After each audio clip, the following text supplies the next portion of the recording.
Shift double shift school নিয়ে আলোচনা হয়েছে।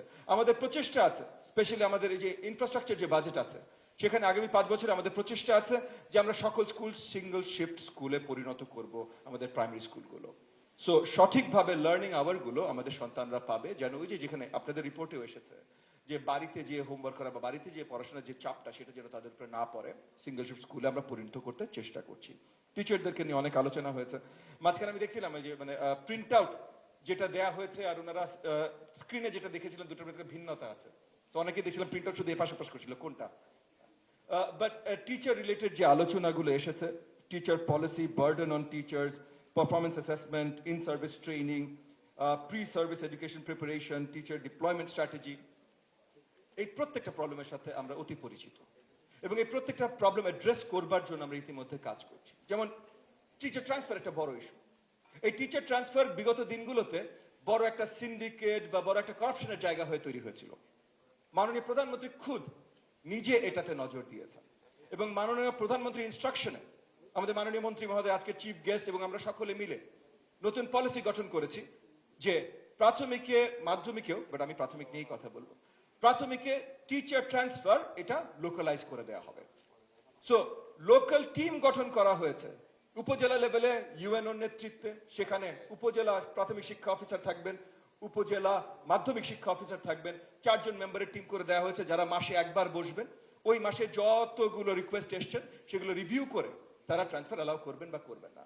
সেম জিনিস ডিসির আন্ডারে জেলা লেভেলে করা হয়েছে, ডিপির আন্ডারে আপনার ডিভিশন লেভেলে করা হয়েছে। তো এই যে করাপশনের সব জায়গাগুলো আমরা বন্ধ করে দিতে চাই। টিচারের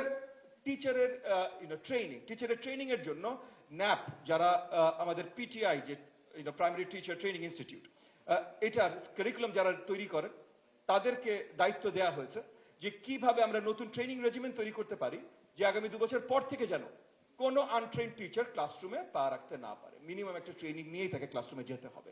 এগেন আমার 3.5 লাখের উপরে টিচার এটা একরাতে হবে না। একটা 2 বছর সময় আমরা ধরে দিয়েছি ন্যাপকে যে একটা প্ল্যান দিতে, যে এই 2 বছরের ভেতরে ওই প্ল্যানটা মাস্ট অ্যাড্রেস যে 2 বছরের ভেতরে সকল টিচাররা ট্রেন্ড হয়ে কিভাবে যাবে। এবং training, initial training, in service training, regular CPD, এই সব কিছু দায়িত্ব ন্যাপকে দেওয়া হয়েছে এবং খুব তাড়াতাড়ি আমরা এক্সপেক্ট করছি তাদের রিপোর্টগুলো তারা প্রেরণ করবেন এবং সেই রিপোর্টের ভিত্তিতে আরো বৃহত্তর আলোচনার পর আমরা ফাইনালাইজ করব।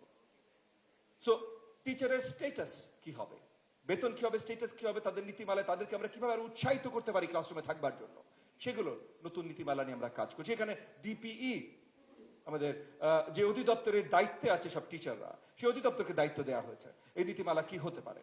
তারা এই মাসের ভিতরে মানে এই জুন মাসের ভিতরে তারা তাদের একটা ফাইনাল ড্রাফট আমাদের কাছে প্রেরণ করবেন। মাননীয় মন্ত্রী মহোদয়ের নেতৃত্বে আমরা এগুলো ভালোভাবে যাচাই বাছাই করে আরো বৃহত্তর আমাদের স্টেক হোল্ডারদের সাথে আলোচনার মাধ্যমে আমরা ফাইনাল নতুন টিচার পলিসি করব।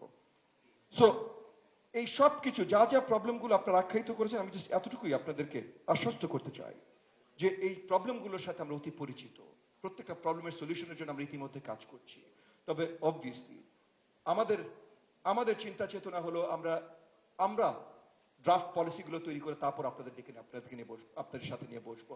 বাট তার আগেও যদি আপনারা সাজেস্ট করা শুরু করেন, যেমন আজকে আপনারা এখন ওয়ার্কশপ হবে আমাদের আলোচনার পরে, সেখানেও যদি আপনারা নিয়ে আসেন এবং আপনারা মাথায় রাখেন যে আমরা কোন কোন কাজগুলো করছি সেই হিসেবে যে আচ্ছা ঠিক আছে, প্রতিমন্ত্রী মহোদয় যখন প্রাইমারির কথা বলেছেন উনি বলেছেন টিচারের আপনার তার বেতন এবং স্কেল এন্ড হোয়াট নট এগুলো নিয়ে তারা আলোচনা করছে, তাহলে এখানে আমরা কিভাবে সহযোগিতা করতে পারি, ট্রান্সফার নিয়ে কিভাবে সহযোগিতা করতে পারি, ট্রেনিং নিয়ে কিভাবে সহযোগিতা করতে পারি, তাহলে আপনারাও জানেন, আপনারা তখন আরো বেটার ফিডব্যাক দিতে পারবেন।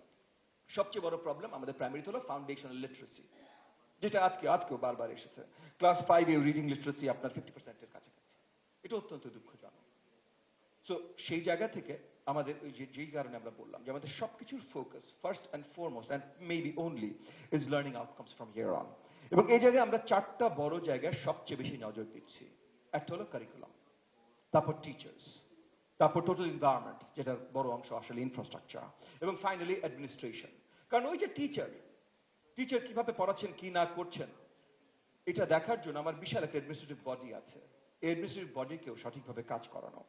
আমরা বিশ্বাস করি যে এই 4টা জিনিস, কারিকুলাম, টিচার্স, ইনফ্রাস্ট্রাকচার, এনভায়রনমেন্ট এবং অ্যাডমিনিস্ট্রেশন বা ম্যানেজমেন্ট, এই 4টা জিনিস একবার আমরা ঢেলে সুন্দরভাবে গোছাতে সক্ষম হলে প্রাথমিক শিক্ষা ব্যবস্থা একা একা আমাদের দেশ জাতির কাজে আসবে, আমাদের দুঃখের জায়গা থাকবে না। হাই ভ্যারিয়েশন আছে, এটা আমরা সব জায়গায় দেখি, কিছু ভালো স্কুল আছে, কিছু খারাপ স্কুল আছে, কিন্তু এখানে আমরা মিনিমাম স্ট্যান্ডার্ড করে তৈরি করতে